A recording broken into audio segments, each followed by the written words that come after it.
Selamat pagi, apa kabar pemirsa TVR Parlemen dimanapun Anda berada, berjumpa kembali dalam program TVR 09 bersama saya Alfa Rizky dan tentunya dengan rekan saya. Dan saya Elisa Purba. Pemirsa, dalam 30 menit ke depan kami akan sajikan kepada Anda sejumlah berita nasional, khususnya dari sudut pandang DPR RI sebagai referensi Anda dalam memahami dinamika politik, hukum, ekonomi, sosial, dan budaya di Indonesia. Dan pemirsa TVR Parlemen, inilah TVR 09 selengkapnya.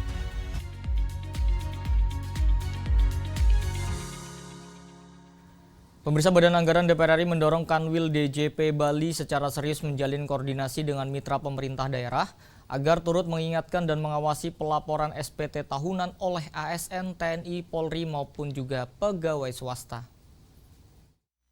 Melihat tingginya jumlah UMKM di Provinsi Bali yang mampu berkontribusi positif terhadap penerimaan negara, Banggar DPR RI meminta Kanwil DJP Bali untuk bentuk strategi peningkatan angka wajib pajak terdaftar dengan metode jemput bola, guna memastikan pencapaian target dan pertumbuhan penerimaan pajak secara berkelanjutan sampai akhir tahun 2024, anggota Badan Anggaran DPR RI Zainul Munasihin meminta Kanwil DJP Bali secara serius menjalin koordinasi dengan mitra pemerintah daerah agar turut mengingatkan dan mengawasi pelaporan SPT tahunan oleh ASN, TNI Polri, maupun pegawai swasta. Selain itu, partisipasi aktif dari wajib pajak sangat diperlukan agar turut berkontribusi pada peningkatan penerimaan negara.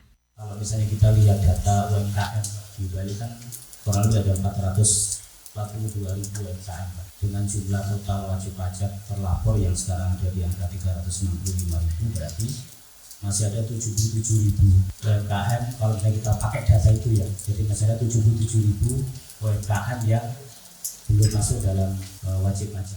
Lebih lanjut, Kepala Kanwil DJP Bali Darmawan menjelaskan, pihaknya telah melakukan beberapa strategi, diantaranya edukasi dan pendampingan pelaporan SPT tahunan bersama dengan instansi pemerintah dan pemberi kerja, serta bekerja sama dengan pemuka adat untuk meningkatkan pelaporan pajak melalui pembuatan aplikasi untuk menjaring wajib pajak dari sektor UMKM baru di Bali. Alhamdulillah dari kantor pusat sudah menyediakan aplikasinya sehingga kita titik poin-poinnya tuh misalnya titik sini ini usahanya apa, kerja memang mau nggak mau harus sedikit kan pasti itu lebih jalan. Dari Denpasar, Amita Pradita, TVR Parlemen melaporkan. Pemirsa, Komisi Pemilihan Umum mencatat partisipasi pemilih pada Pilkada Serentak 2024 tidak mencapai 70% berdasarkan rata-rata nasional. Wakil Ketua DPR RI Sufmi Dasko Ahmad akan melakukan evaluasi terkait partisipasi pemilih di beberapa daerah, terutama di Jakarta. Setelah melaksanakan Pilkada Serentak pada 27 November 2024 lalu, tingkat partisipasi pemilih tahun ini mengalami penurunan, terutama untuk pemilihan Gubernur Jakarta. Terkait hal tersebut, pimpinan DPR RI menyampaikan akan melakukan evaluasi dan kajian terkait penurunan partisipasi pemilih pada Pilkada 2024. Komisi Pemilihan Umum mencatat partisipasi pemilih pada Pilkada Serentak 2024 tidak mencapai 70% berdasarkan rata-rata nasional. Sementara, di wilayah Jakarta, tingkat partisipasi pemilih hanya 57,6%, terendah sepanjang sejarah. Wakil Ketua DPR RI Sufmi Dasko Ahmad akan melakukan evaluasi terkait partisipasi pemilih di beberapa daerah, terutama di Jakarta. Menurutnya, penurunan partisipasi pemilih disebabkan beberapa faktor, diantaranya cuaca hingga hujan lebat. Kami lagi evaluasi tentang partisipasi pemilih ya, terutama di Jakarta yang mengalami penurunan.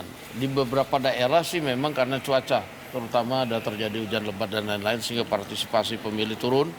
Seperti di Batam kami monitor, Kepri misalnya gitu, itu hujan lebat sekali. Tapi kalau di DKI kami sedang evaluasi dan sedang dikaji. Mungkin akan bisa dibuktikan apabila kemudian ada pelaporan ke Bawaslu, ke Gakumdu, nanti kita akan lihat bagaimana prosesnya. Lebih lanjut, Sufmi Dasko menambahkan, terkait adanya laporan dugaan pelanggaran dalam Pilkada 2024, akan ditindaklanjuti oleh pihak yang berwenang di bawah pengawasan Bawaslu dan Gakumdu yang kemudian akan diproses dan disampaikan secara transparan kepada masyarakat. Zikri dan Denus, TVR Parlemen, melaporkan. Pemirsa, kenaikan PPN 12% membuat resah masyarakat, sebab hal ini akan sangat mempengaruhi perekonomian dan daya beli masyarakat. Dan kami hadirkan informasinya usai jeda, tetaplah di TVR 09.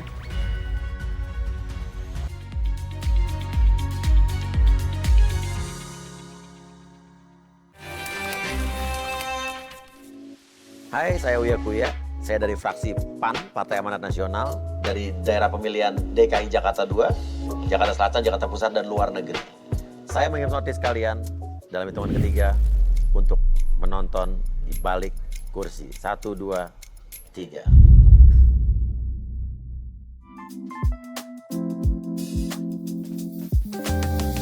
Kalau dibilang kenapa terjun ke dunia politik, apalagi artis itu ya. Sebetulnya sebelum jadi artis, background saya justru sarjana ilmu politik. Saya dulu kuliah di ilmu politik Universitas Indonesia. Cuman ke entertainment nyasar lah ya. Ini mobil klasik atau mobil sport? Mobil klasik lah. Mobil klasik itu nilai investasi dan punya value yang bagus banget. Mobil klasik, saya ngalamin dari dulu. Nggak ada yang harganya turun, bahkan naik. Saya punya mobil klasik yang dari sebelum kawin, udah 20 tahun lebih nih saya punya. Dulu mobil itu cuma harga nilai 30 juta, sekarang udah nilainya 600 juta. Ini ada berapa koleksinya? Adalah lumayan. Iya. Oke Bapak, terakhir. Quality time sama istri atau nongkrong bareng anak? Quality time bareng istri atau nongkrong bareng anak? Nongkrong bareng anak. Karena sama istri saya tiap hari udah sama dia terus. Sama anak-anak kan di kuliah di luar negeri, jadi kalau nongkrong bareng anak, ya pasti saya milih itu. Karena sama istri udah tiap hari lah. Sama dia ada Uya, pasti ada Astrid itu aja. Segera, hanya di TVR Parlemen.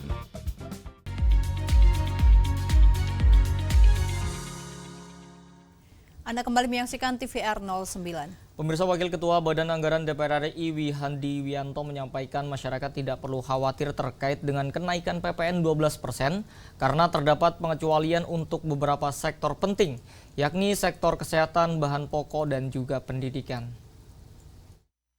Menanggapi maraknya kekhawatiran masyarakat atas kenaikan PPN 12%, Badan Anggaran DPR RI menjelaskan, meskipun undang-undang sudah mengatur kenaikan PPN, namun keputusan untuk mengimplementasikan aturan tersebut belum ditetapkan dan masih menunggu arahan dari Presiden. Wakil Ketua Badan Anggaran DPR RI Wihadi Wianto menyampaikan, masyarakat tidak perlu khawatir terkait kenaikan PPN 12% karena terdapat pengecualian untuk beberapa sektor penting agar tidak membebani masyarakat, yakni sektor kesehatan, bahan pokok, dan pendidikan.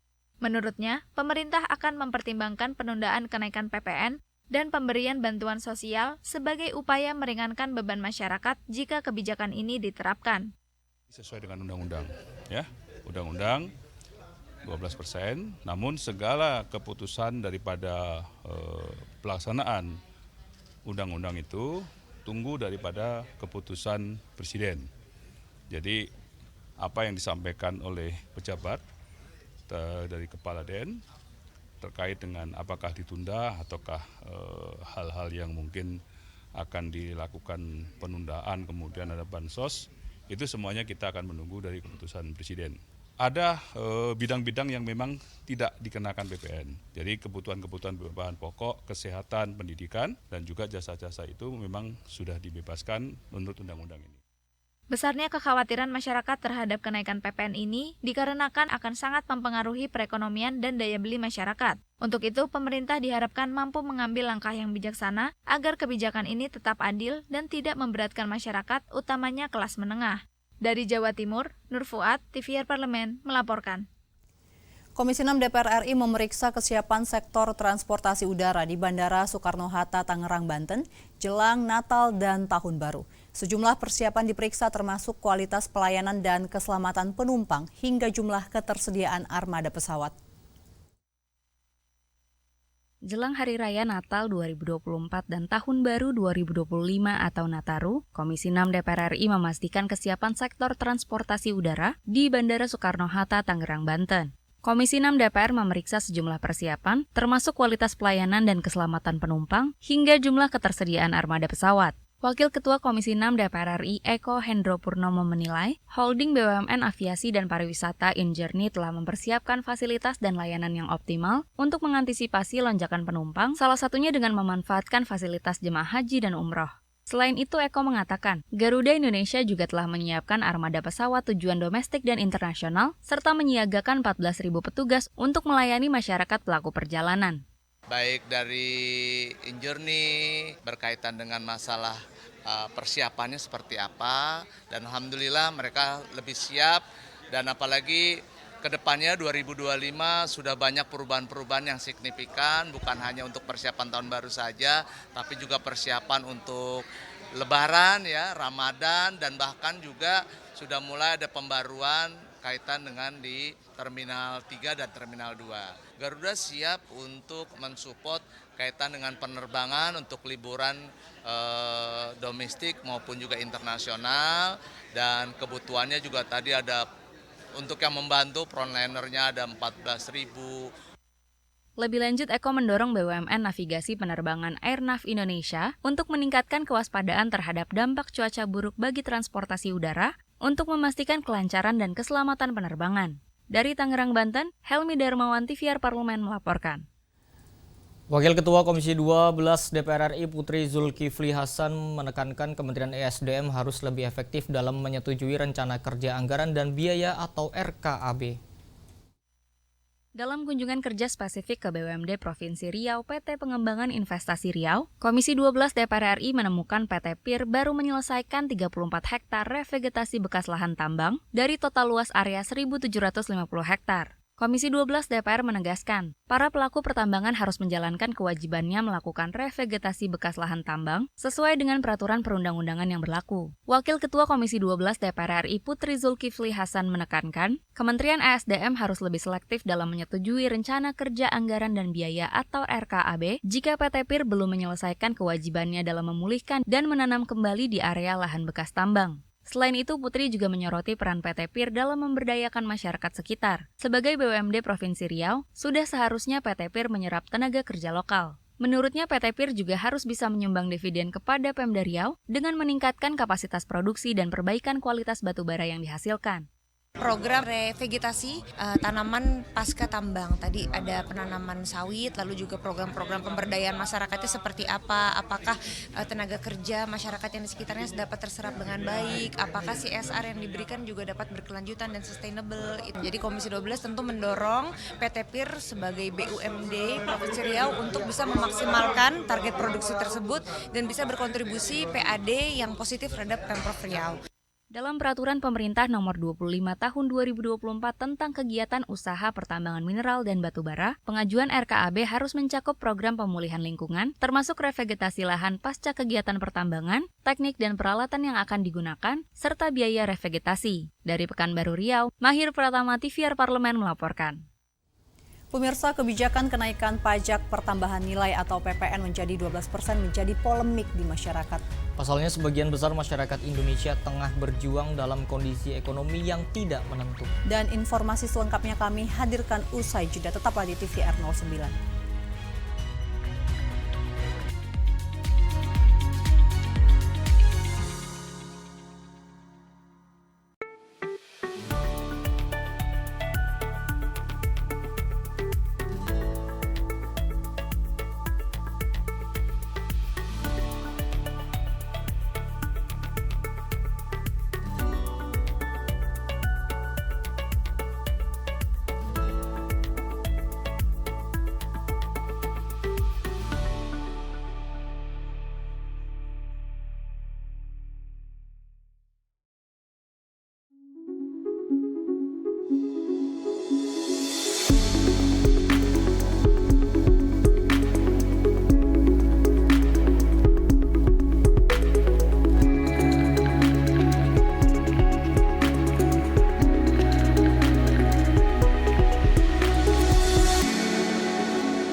Anda kembali menyaksikan TVR 09.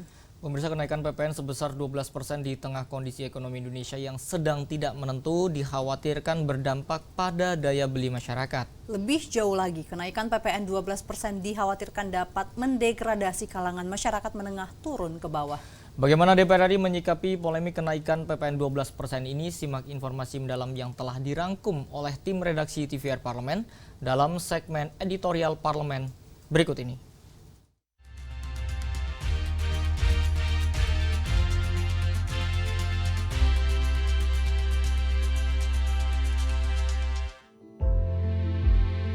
Kebijakan kenaikan pajak pertambahan nilai atau PPN menjadi 12% semakin menjadi buah bibir di kalangan masyarakat. Bagaimana tidak, kenaikan PPN dari 11 menjadi 12% di tahun 2025 datang pada momen yang tidak tepat. Pasalnya, sebagian besar masyarakat Indonesia tengah berjuang dalam kondisi ekonomi yang tidak menentu. Badai PHK puluhan ribu pekerja tidak terhindarkan akibat tutupnya beberapa gerai makanan dan minuman hingga industri tekstil. Kelesuan ekonomi bahkan juga terasa di pasar tekstil tersohor seperti Tanah Abang. Maka cukup beralasan jika kenaikan PPN 12% disinyalir akan berdampak negatif pada perkembangan ekonomi tanah air. Setidaknya ada 3 poin yang menjadi dampak krusial dari kenaikan PPN 12%. Di antaranya terkait potensi kenaikan harga barang yang sampai ke konsumen hingga 5%, serta kenaikan harga makan dan minuman mencapai 3%. Sebetulnya, kenaikan tarif ini merupakan mandat dari Undang-Undang Nomor 7 Tahun 2021 tentang Harmonisasi Peraturan Perpajakan atau HPP. Meski begitu, Wakil Ketua Komisi 11 DPR RI Muhammad Haikal menilai kebijakan itu perlu diimbangi dengan langkah strategis lain dari pemerintah.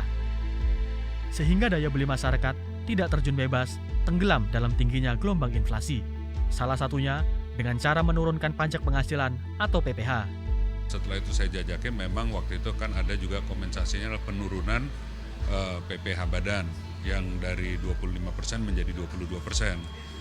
Pemahaman saya memang kalau ada peningkatan PPN ini kan harus ada take and give-nya. Nah, take and give-nya adalah waktu itu penurunan PPh badan itu turun 3% dengan kompensasi PPN naik 2%. Supaya waktu itu nggak terlalu kaget dan bisa lebih lambat, lebih mudah diterima oleh masyarakat, dilakukannya bertahap dari 10% menjadi 11% pada tahun 2022 dan kemudian sekarang atau akan datang nih bentar lagi menjadi 12%. Jadi pemerintah harus mencari alternatif lain supaya dampaknya ini tidak terlalu besar. Ya, walaupun naiknya 1%, karena harus menjaga juga dengan kenaikan 12% ini investor tidak lari, ya. Kedua, tidak ada PHK. Ketiga, daya beli masyarakat tidak semakin menurun. Kemudian permintaan terhadap barang dan jasa tidak semakin menurun. Nah, ini yang harus dijaga. Tentunya saya yakin pemerintah akan punya solusi terkait ini. Lebih jauh lagi, kenaikan PPN 12% dikhawatirkan dapat mendegradasi kalangan masyarakat menengah yang akan turun ke bawah. Artinya, kesenjangan sosial ekonomi masyarakat akan semakin melebar. Tak heran bila dorongan penundaan kebijakan PPN 12% turut mengemuka belakangan ini. Kelihatan sekali bahwa PPN 12% naik 1% itu memberikan dampak yang paling besar adalah kepada lapisan kelas bawah dan kelas menengah bawah. Kalau yang atas ya bantalan kapitalnya sudah tinggi sehingga dampaknya tidak akan terlalu besar. Tetapi yang bawah dan menengah bawah dampaknya akan besar sekali. Tapi kan undang-undang ini sudah diputuskan. Ya. Nah, tinggal apakah benar akan dilaksanakan 1 Januari 2025. Nah, sebenarnya kan ini bisa, kalau pemerintah akan lebih bijak, pemerintah tanpa merubah undang-undang ya bisa menunda pelaksanaan ini paling tidak sampai ekonomi masyarakat di lapisan bawah dan menengah bawah ini sudah lebih membaik lah harapannya. Kalau enggak, yang ditakuti adalah daya beli masyarakat menengah bawah dan bawah akan semakin turun, akibatnya kesenjangan sosial semakin besar. Penundaan aturan PPN 12% sebenarnya dapat dilakukan tanpa perlu mengubah undang-undang. Sebab dalam Undang-Undang Nomor 7 Tahun 2021 tentang Harmonisasi Peraturan Perpajakan sudah tercantum klausul khusus. Di dalamnya tertuang ketentuan bahwa pemerintah memiliki kewenangan untuk mengubah tarif PPN menjadi paling rendah 5% dan maksimal 15%. Hal itu dapat dilakukan dengan penerbitan peraturan pemerintah atau PP yang tentunya harus melalui pembahasan bersama DPR RI. Dengan kata lain, merubah besaran PPN bukan hal mustahil selama pemerintah memiliki political will yang kuat dalam memperjuangkan kepentingan rakyatnya.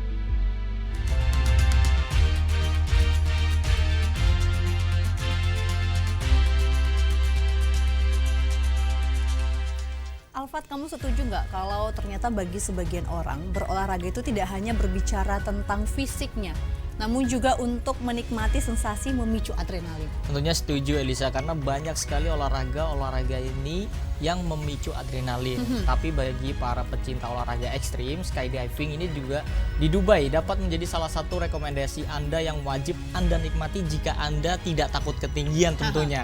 Dan seperti apa olahraga ini? Jangan kemana-mana pemirsa, tetaplah bersama kami di TVR 09.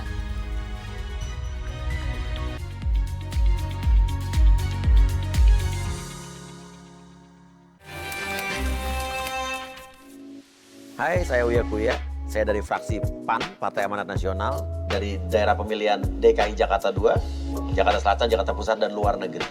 Saya menghipnotis kalian dalam hitungan ketiga untuk menonton di balik kursi. 1, 2, 3.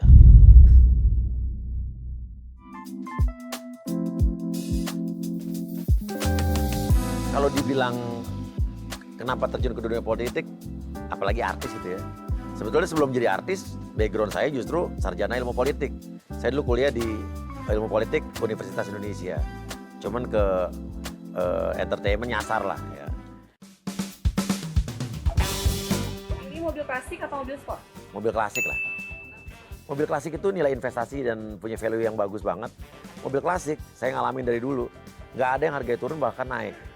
Saya punya mobil klasik yang dari sebelum kawin, udah 20 tahun lebih nih saya punya. Dulu mobil itu cuma harga nilai 30 juta, sekarang udah nilainya 600 juta. Ini ada berapa koleksinya? Adalah lumayan. Iya.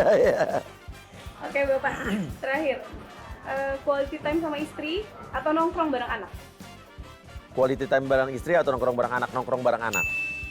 Karena sama istri saya tiap hari udah sama dia terus. Sama anak-anak kan di kuliah di luar negeri, jadi kalau nongkrong bareng anak, ya pasti saya milih itu. Karena sama istri udah tiap hari lah. Sama dia ada Uya, pasti ada Astrid itu aja. Segera, hanya di TVR Parlemen.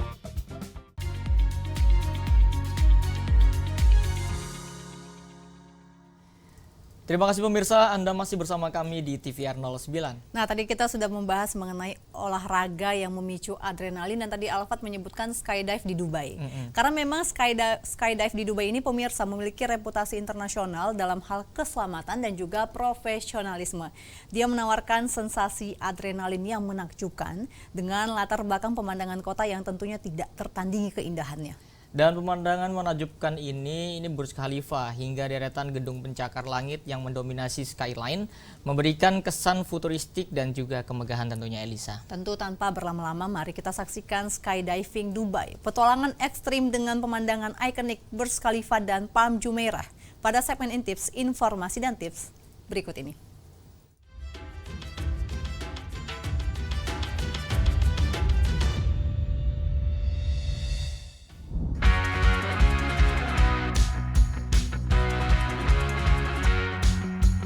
Bagi para penggemar olahraga ekstrim dan pencari adrenalin, Dubai menawarkan pengalaman skydiving yang luar biasa dengan latar belakang pemandangan kota modern yang menakjubkan. Terkenal dengan arsitektur futuristik dan landscape alam yang memukau, Dubai menjadi salah satu destinasi utama bagi para petualang yang ingin merasakan sensasi terjun bebas dari ketinggian. Sambil menikmati pemandangan ikonik seperti Burj Khalifa, gedung tertinggi di dunia, serta Palm Jumeirah yang megah. Skydiving di Dubai bukan hanya soal sensasi ekstrim, tetapi juga menawarkan pengalaman visual yang tak tertandingi. Skydive Dubai, operator skydiving terbesar dan terkenal di dunia, menjadi tempat di mana para peserta dapat merasakan terjun bebas dari ketinggian 4.000 meter dengan pemandangan yang menakjubkan. Salah satu lokasi paling populer adalah terjun di atas Palm Jumeirah, sebuah pulau buatan berbentuk pohon palem yang menjadi simbol kemewahan dan keunikan Dubai. Selama beberapa menit dalam terjun bebas, para peserta dapat melihat seluruh keindahan Pulau Palm, kawasan pantai yang indah, serta garis pantai yang membentang luas. Selain itu, bagi mereka yang memilih untuk terjun di atas kota Dubai, pemandangan menakjubkan dari Burj Khalifa yang menjulang tinggi dan deretan gedung pencakar langit yang mendominasi skyline kota akan menyambut mereka.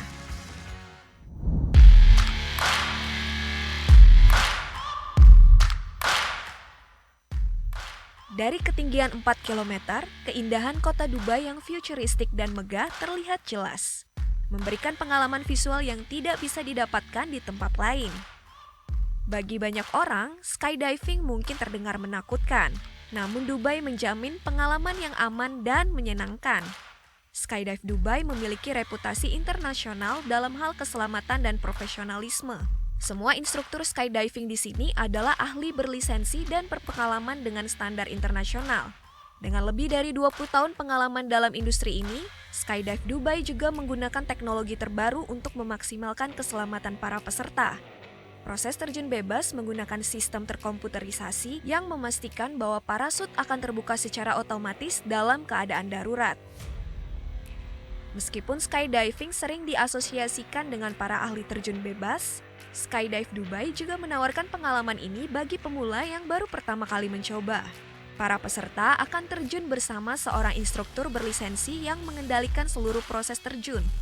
Selama 60 detik terjun bebas yang mendebarkan, para pemula hanya perlu menikmati pengalaman dan pemandangan yang luar biasa tanpa harus khawatir tentang prosedur teknis. Bagi sebagian besar peserta, skydiving di Dubai bukan hanya soal mengejar sensasi. Ini adalah pengalaman yang menciptakan kenangan seumur hidup. Banyak dari mereka yang datang untuk merayakan momen spesial seperti ulang tahun, pencapaian pribadi, atau bahkan perayaan liburan yang unik. Setelah terjun, para peserta sering berbagi cerita mereka dengan teman-teman dan keluarga dan membagikan foto atau video yang menampilkan pemandangan luar biasa yang hanya bisa dilihat dari langit. Bagi pemirsa yang berani menghadapi tantangan, langit Dubai menanti untuk memberikan sensasi dan kenangan yang tak terlupakan. Bagaimana pemirsa? Siap untuk melompat dan menjadikan Dubai sebagai bagian dari kisah petualangan Anda? Sampai jumpa di Intips episode selanjutnya. Dadah!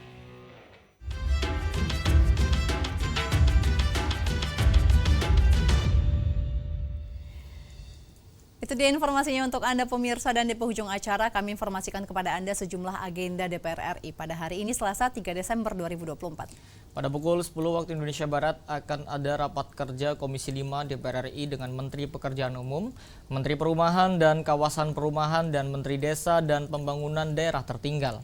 Lalu pada pukul 13 waktu Indonesia Barat akan ada rapat kerja dengan Menteri Investasi dan Hilirisasi Badan Koordinasi Penanaman Modal atau BKPM. Dan tentunya pemirsa, sejumlah agenda serta program DPR RI lainnya masih dapat Anda saksikan secara langsung di TVR Parlemen. Anda dapat mengaksesnya di website kami di tvrparlemen.dpr.go.id atau di YouTube kami di YouTube TVR Parlemen. Dan pemirsa TVR Parlemen, demikianlah TVR 09 edisi pagi ini. Kami segenap kru TVR Parlemen yang bertugas tentunya mengucapkan terima kasih telah menyaksikan. Ada saya Elisa Purba, juga rekan saya Selvat Rizky. Pemirsa, sampai berjumpa kembali di TVR 09 selanjutnya. TVR Parlemen, Referensi Indonesia.